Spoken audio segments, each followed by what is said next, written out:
He's been there every step of the way. When the 4x400 meter relay team captured the NCAA indoor title, Justin Boyd was there. When Robert Griffin blazed his way to a Big 12 championship in the 400 meter hurdles, Boyd was just a few steps behind. Those successes justified a difficult and risky choice Boyd made just before this season. I had to take the chance. I didn't want to look back on my career and just kind of wonder. So I took the big step, and I'd say it's probably the best decision I've ever made in my life. That big step for Boyd was transferring from Division II's Angelo State, where he had been a three-time All-American, to Division I Baylor for the chance to compete against the best runners in the country his senior season. Even Baylor head coach Todd Harbor had his doubts. Okay, yes, this would be nice, but Justin, you really want to do this? You sure? You've got one season left. You're leaving all your friends, you're leaving your girlfriend, everything to come over here to run at Baylor. And he was just adamant. He said, Coach Harbor, if I don't come to your place, I'm going to another Division I school. That determination to compete in Division I, along with a laid-back attitude off the track, helped Boyd fit in right away. They took me in just like I was one of their own. I've known some of the guys for a while, competed against them, talked to Coach Hart before, talked to Coach Harbor and everything, got everything set up, and really they took me in under the wing and didn't treat me any different. There's a chemistry that has to take place, and you don't want them just to be out there on an island by themselves, and Justin's he's fit in. Our kids have nicknamed him Gus, Lonesome Dove, and he's an old West Texas boy, you know, and he just gets along with everybody really well. Boyd's biggest highlight had been that 4x4 national championship, but after breaking 50 seconds in the 400 meter hurdles at the Michael Johnson Classic, he had truly arrived here at Baylor.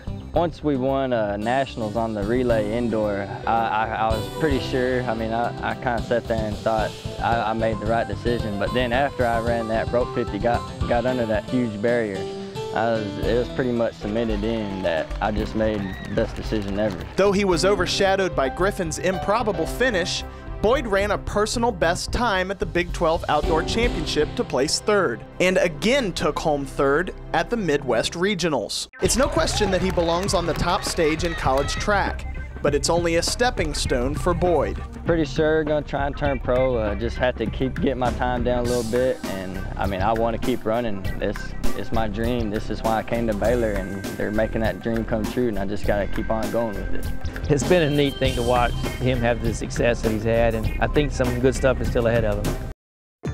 It's no accident that Angela Tisdale leads the team out of the locker room and onto the floor each night. As the only senior on a talented Lady Bears squad, the pressure isn't on Tisdale to score and rebound, but to lead.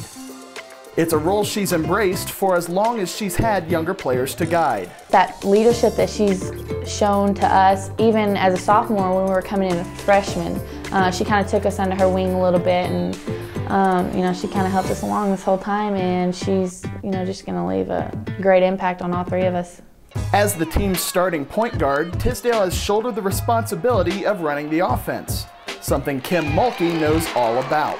Having played the point guard position myself for two of the toughest coaches in the country, in Pat Summitt and Leon Barmore, naturally I'm going to be hard on point guards because they're an extension of me on the floor. Of course, she's going to be hard on every point guard that plays for her, and you just got to learn how to accept it, and I think it took me 3 years to learn how to accept it, and now I'm on my 4th year, and I finally learned, and I finally calmed down on the court, and you can just see me flowing through it. She don't yell as much. Tisdale hasn't given Mulkey much reason to yell this year. After averaging a team-high 16 points per game, Tisdale earned first-team All-Big 12 honors. There are countless aspects to Tisdale's game that fans love to gush about. The on-ball defense, the court vision, especially that three-point shot.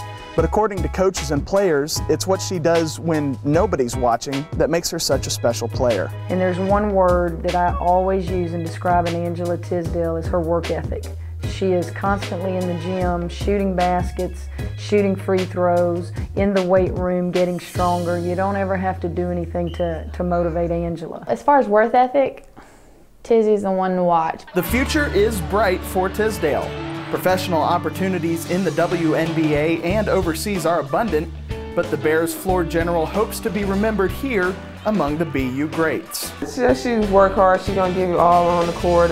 She's never gonna take a play off. She's gonna get that shot that you need when you need it. So. With freshmen Kelly Griffin and Melissa Jones poised to sculpt their own careers in green and gold, Tisdale has provided a much-needed role model for the young guards, especially when it comes to learning from Mulkey. I think they just don't take as long as I did to know that she's a hard person, and just you have to have thick skin, listen to what she's saying, listen to the message, but tune out all the stuff that you know that's not going to help you, but just listen to her message and what she's trying to get across. Watching Shawn Tolleson trot off the mound after an inning-ending strikeout has been a treat for Baylor fans this season. The redshirt freshman has been a force for the Bears, going 5-3 as the usual Saturday starter. But his success has been anything but a sure thing. As a junior in high school, Tolleson was one of the top-rated pitchers in the country. I mean, I had a lot of opportunities, I think. There'd be a few scouts at games. I mean, I just tried to not make it a big deal or anything. Tolleson committed to Baylor, but shortly after discovered he needed Tommy John surgery, a procedure to repair ligament damage in a pitcher's throwing elbow.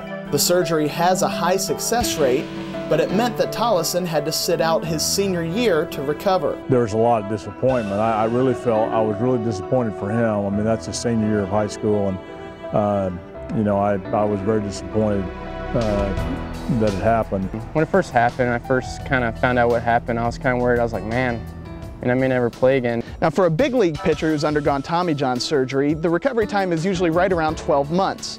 But if you're a high school junior, as Tolleson was, the recovery time's expected to be a lot longer, which means after missing his senior year of high school baseball, Tolleson would be expected to miss another year of baseball as a true freshman here at Baylor. I mean, it's always tough just not be able to play, but I think it was, I think everything works out for the best, and I think it was a good experience for me to sit and get to know the guys and learn about the team and how college baseball works a little bit. One concern for players coming back from Tommy John surgery is the psychological recovery, but Tolleson hasn't shown any signs of any mental hang-ups. He jokes around. You go out and you start talking, okay, what do you want to do right here? And he changes the subject to what he wants to eat tonight or something, and it's just kind of the way he is. Shawn's a tough read.